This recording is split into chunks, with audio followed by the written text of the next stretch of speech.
네, 3주차 예수님 사역과 구원의 완성, 성령의 사역과 성도의 구원 부분 시작하겠습니다. 여러분들 지금까지 아주 잘 하고 계십니다. 잘 믿기만 하면 되지 꼭 이런 것까지 알아야 하는가라는 생각이 들 수도 있습니다. 물론 믿음이 제일 중요합니다. 하지만 어떤 것을 믿는가의 기준으로 본다면 믿음의 방향이 좀 잘못될 수도 있습니다. 올바르게 알고 올바르게 믿는 것이 제일 중요합니다. 성경을 통해서 우리에게 하나님의 말씀을 알려주셨으니 성경에 나온 하나님을 올바르게 알고 올바르게 믿는 여러분들이 되기를 소망합니다.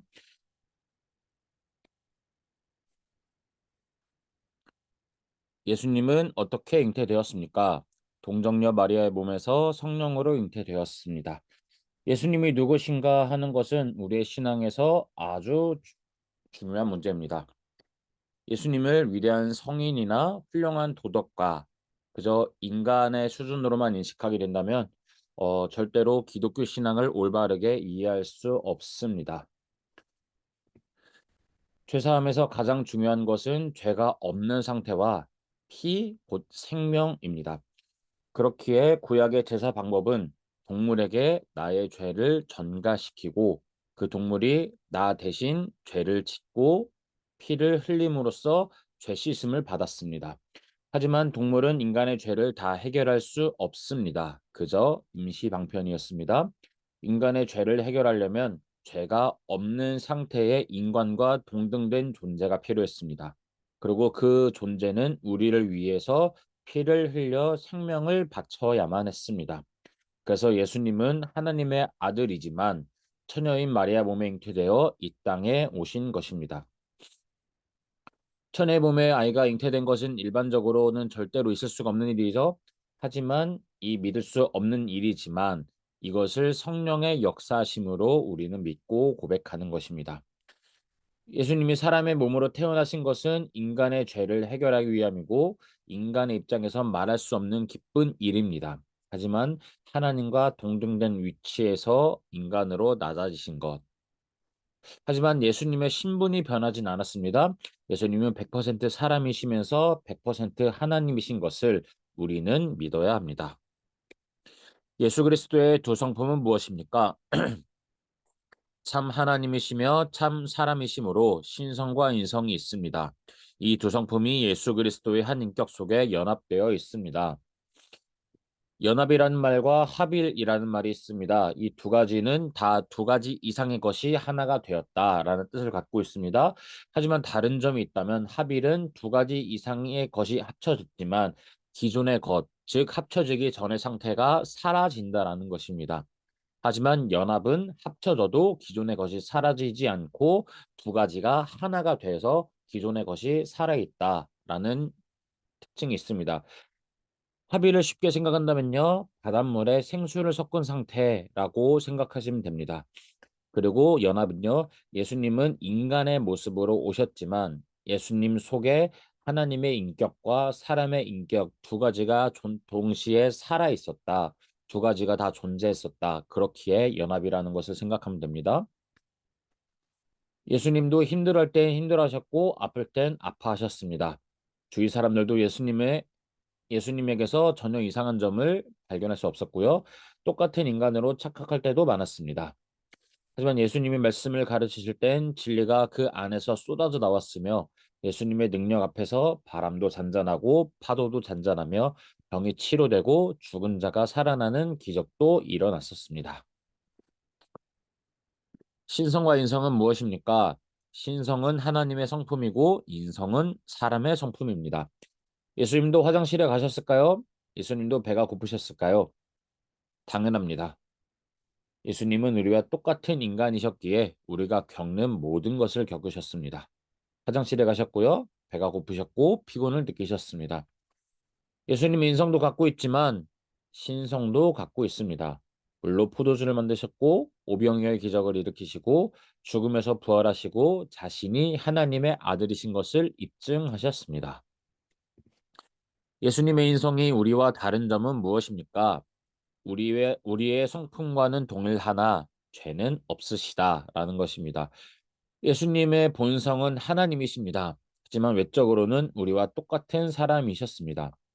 사람들은 예수님을 무시하기도 하고 낮추어보고 하찮게 여기기도 하였습니다.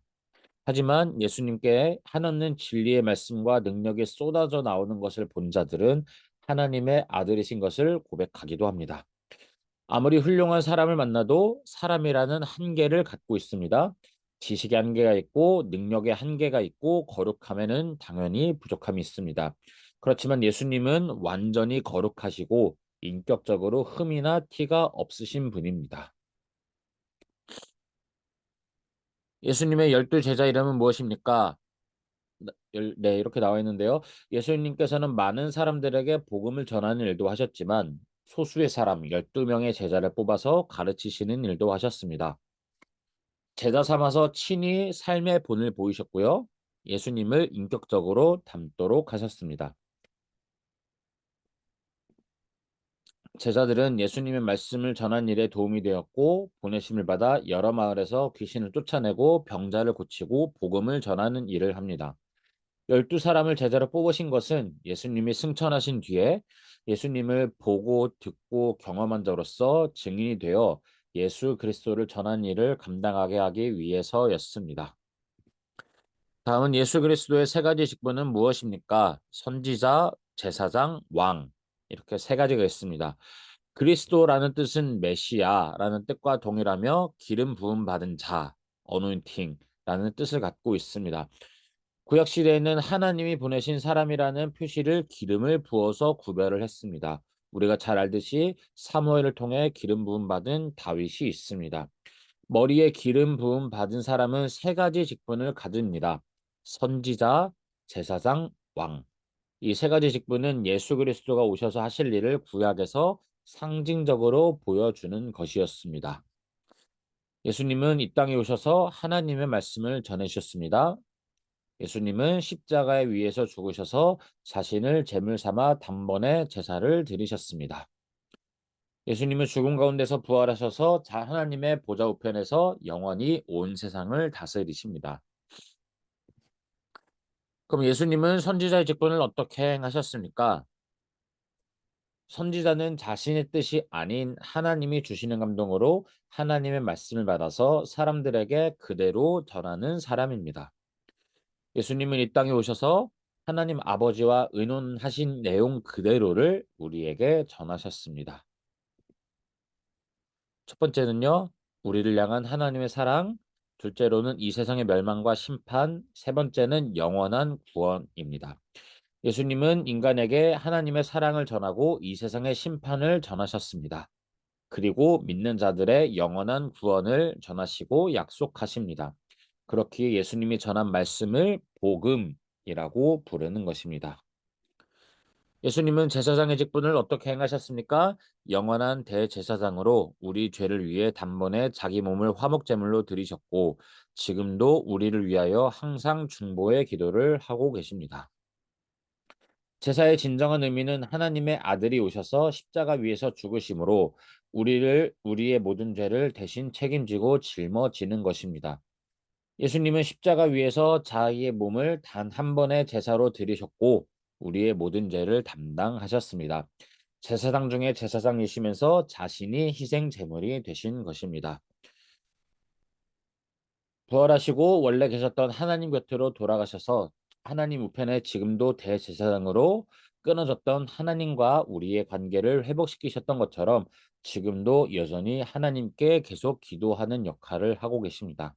그렇게 우리가 기도할 때 예수님의 이름으로 기도하는 이유도 이와 동일합니다. 대제사장 예수님이 지금도 여전히 일하고 계시기에 우리는 항상 예수님의 이름으로 기도하고 예수님의 이름으로 죄를 고백하는 것입니다. 예수님은 왕의 직분을 어떻게 행하셨습니까?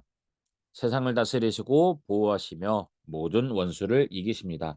예수님은 십자가 위에서 죽으시고 부활하심으로 2가지 지위를 얻으셨습니다. 첫 번째는 교회의 머리가 되셨고요. 그 다음에는 온 세상의 왕이 되십니다. 예수님은 온 우주의 통치자와 심판주가 되셨습니다. 하나님 아버지로부터 모든 통치권과 심판권을 위임받으셨기 때문입니다. 하나님의 때가 되었을 때 예수님은 다시 이 세상에 오실 것, 즉 재림하실 것입니다. 온 세상을 심판하시고 진리를 대적하던 자들과 사탄을 영원한 지옥의 형벌로 심판하실 것입니다. 예수 그리스도가 이 땅에 오심을 낮아지심이라고 표현을 하는데요. 그 모습은 성육신, 율법에 순종하심, 고난받으심, 십자가에서 죽으심, 그리고 장사되심입니다. 예수님은 자신의 지위와 영광을 버리고 세상에 오셨고요. 인간과 똑같이 되셨습니다. 즉, 낮아지셨습니다. 인간과 같아지기만 하신 것이 아니라 불신과 배척을 당하고 십자가에 못 박혀 죽으시고 장사되기까지 하셨습니다. 그럼 반대로 높아지신 신분은 무엇입니까? 부활, 승천, 하나님 우편에서 다스리심, 그리고 세상 끝날에 심판주로 이 땅에 재림하시는 것입니다. 즉 예수님이 죽음에서 부활하신 이후 신분을 높아지심이라고 우리는 말을 합니다. 사망의 권세를 이기시고 예수 그리스도는 부활하셨습니다. 부활은 죽은 상태로 다시 살아나는 것을 말하지 않습니다. 죽은 상태로 다시 살아나는 것은 소생이라고 하고요. 영원히 죽지 않는 새로운 몸으로 사는 것을 우리 기독교에서는 부활이라고 말을 하고 있습니다.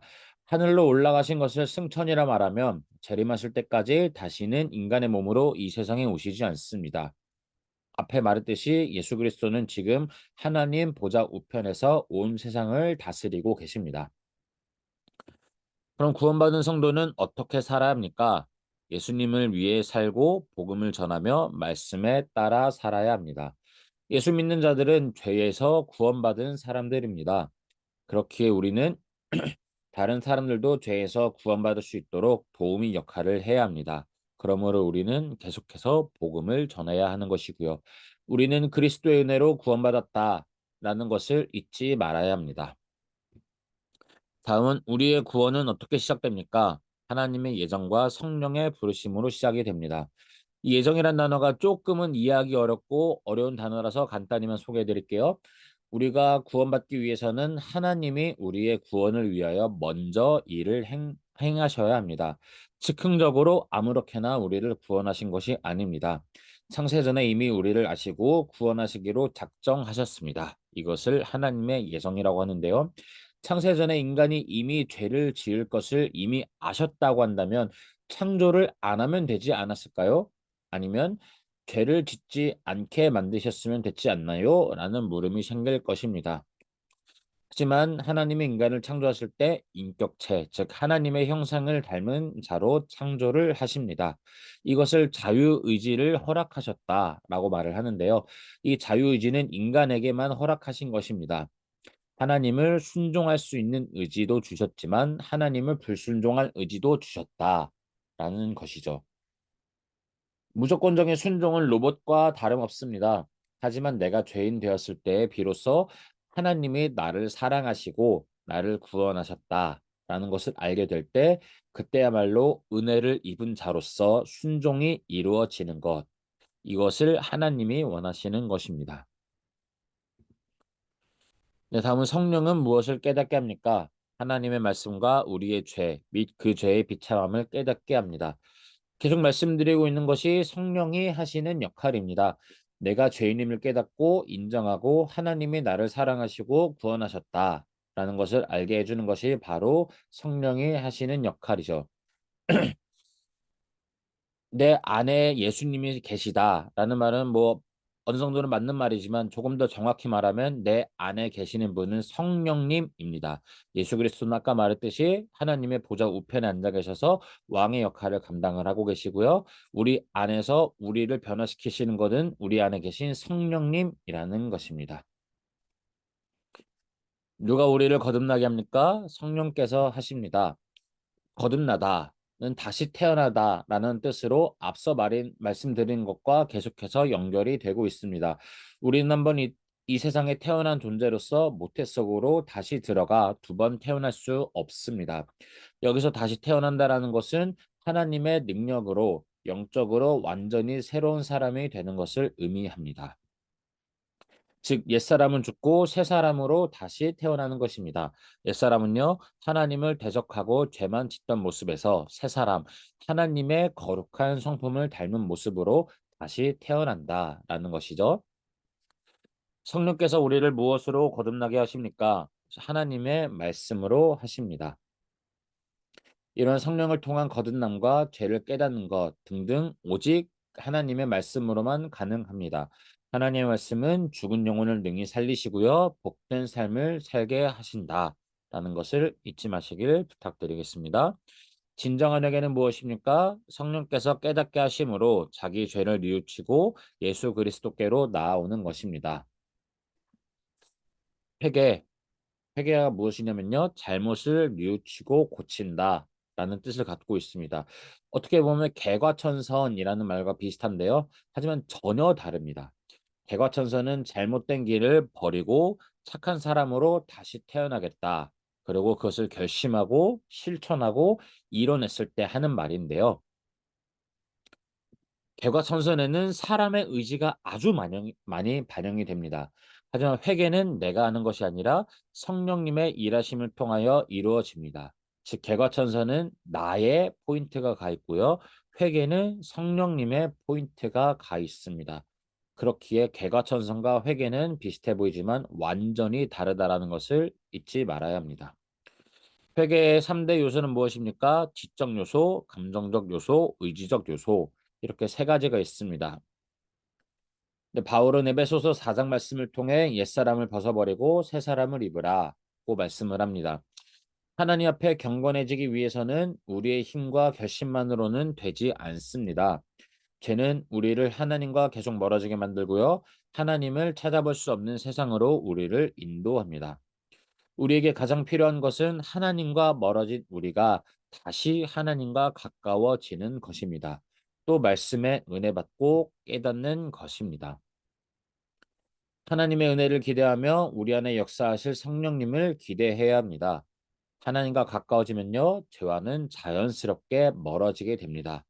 하나님이 기뻐하시는 삶을 살게 된다면요, 죄는 우리 안에 존재할 수가 없습니다. 성령께서 어떻게 은혜를 주십니까? 말씀, 성례, 기도를 통해 주십니다. 하나님께서 우리에게 은혜를 주신다라는 말은 우리에게 하나님의 뜻을 보여주신다라는 것입니다. 또 우리의 죄를 용서해 주시는 것이고요. 우리에게 하나님의 능력을 주시는 것, 그것을 말합니다. 하나님께서 우리에게 은혜를 주시는 방법은 굉장히 중요합니다. 구약 시대에는 짐승을 잡아 인간의 죄를 짐승에게 전가시키고 제단에 태우는 방법으로 죄사함, 죄의 용서를 받는다고 아까부터 말씀드렸죠. 하지만 예수 그리스도가 이 땅 위에 오심으로 예수 그리스도의 십자가 사건과 예수 그리스도의 피, 또 예수 그리스도의 부활을 믿음으로 자백하면 우리는 모든 죄를 씻음 받을 수가 있습니다. 그렇게 우리는 세례 받는 것과 성찬에 참여하는 것이 굉장히 중요합니다. 세례는 성부, 성자, 성령의 이름으로 옛것을 버리고 하나님의 사람으로 살아가겠다라는 다짐인 것이며 성찬은 예수 그리스도의 죽음과 부활을 기념하는 것으로 그리스도의 구원을 항상 되새기는 것입니다. 그렇게 세례와 입교를 통한 자들만이 성찬식에 참여할 수 있는 것이지요. 죄인이 어떻게 의롭다 여김을 받을 수 있습니까? 하나님의 은혜로 예수 그리스도를 믿음으로 받을 수 있습니다. 하나님은 죄인된 우리를 이미 의롭다고 말씀하셨습니다. 모든 인간은 죄인이지만 하나님이 예수 그리스도를 보내서 우리를 죄에서 구원하시고 의롭다고 칭해 주셨습니다. 이것을 조금 어려운 말로 하면요, 칭의라고 하는데요. 이 칭의가 뭐냐면 우리에게는 아무런 죄도 없다고 하나님이 인정하신다라는 것을 말을 합니다. 그렇다면 의는 뭘까요? 우리가 하나님 앞에 나아가서 은혜 받고 축복받을 수 있는 자격을 말합니다. 인간이 가질 수 있는 최고의 자격은 하나님 앞에서 의롭다 하심을 받는 것입니다. 의롭다함을 받을 때 더 이상 죄와 사탄의 종노릇함에 벗어나 하나님의 자녀로 사는 것입니다. 그렇게 우리는 언제든지 하나님 앞에 기도할 수 있고요. 기도하면 언제든 은혜 받을 수 있습니다. 우리 모두 하나님 앞에서 죄인이지만 예수 그리스도의 십자가 보혈을 믿을 때 그것을 믿음으로 고백할 때 우리의 모든 죄는 예수님께로 옮겨지고 예수의 의가 우리에게로 넘어와 의인, 의인으로 인정받게 되는 것입니다. 의롭다 하심과 의의는 결국 내가 하는 것이 아니라 하나님이 전적으로 하시는 것이죠. 그렇게 여러분들 기독교 신앙에서 예수 그리스도가 중요하다라는 것이 이러한 이유 때문입니다. 그렇다면 성화란 무엇입니까? 성령께서 하시는 계속적이고 은혜로운 일로 죄인을 깨끗하게 하시고 날마다 새롭게 하시며 우리로 선한 일을 할 수 있게 하는 것입니다. 성화는 우리가 이 땅에 이 세상에 살면서 날마다 하나님의 말씀을 따라서 하나님의 거룩함을 닮아가는 것, 그것을 말을 합니다. 우리 모두는 유아기를 거쳐 청소년기 또 성인, 중년, 노년기를 지나게 됩니다. 좋은 부모님 밑에서 좋은 교육을 받고 성인이 돼서도 사회의 일원으로서 훌륭하고 올바르게 사는 사람들은 결국 노년기에 이르러서도 참된 어른의 모습을 보이게 됩니다. 하나님을 믿는 우리도 동일합니다. 성령님은 신앙의 유아기를 거쳐 우리가 믿음이 더 좋아지고 성숙하게 되는 길로 인도하십니다. 이 세상에서 하나님의 사람으로 올바르게 교육받고 성숙된 믿음으로 자라나는 것이 하나님의 가장 중요한 뜻입니다. 그렇지만 우리를 의인이라 칭해 주셨지만 그렇지만 우리는 여전히 죄의 자녀 노릇 그것을 하며 살아갑니다. 하지만 성령님의 도우심으로 날마다 말씀으로 죄의 자녀처럼 살아가는 것이 아니라 하나님의 자녀답게 말씀 앞에 우리를 내어놓는다면 하나님은 우리를 계속해서 변화시킬 것입니다. 그렇게 성화의 목표는 그리스도의 장성한 분량에 이르는 것입니다.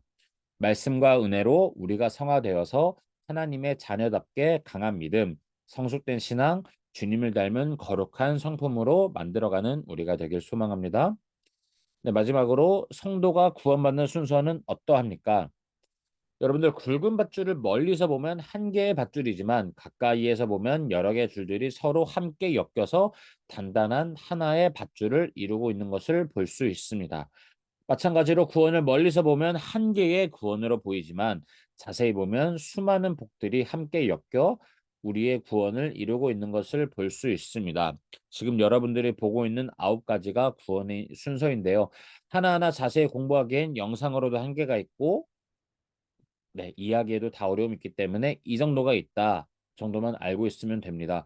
여러분들이 앞으로 신앙생활을 하면서 하나씩 배우게 될 것들입니다. 그리고 경험하게 될 것들이요. 순서가 뭐야? 순서를 외워야 하나 하지 않으셔도 괜찮습니다. 처음에도 말씀드렸지만 세례 입교 교육을 가장 하는 큰 이유는 지식을 배우기 위해서입니다. 하나님에 관련된 지식을 배워야 우리는 올바르게 하나님을 알 수 있고요. 올바르게 하나님을 믿을 수 있게 되는 것입니다. 네, 그렇다면 이상 오늘 세례 입교 교육을 마치겠습니다. 모두 수고하셨습니다.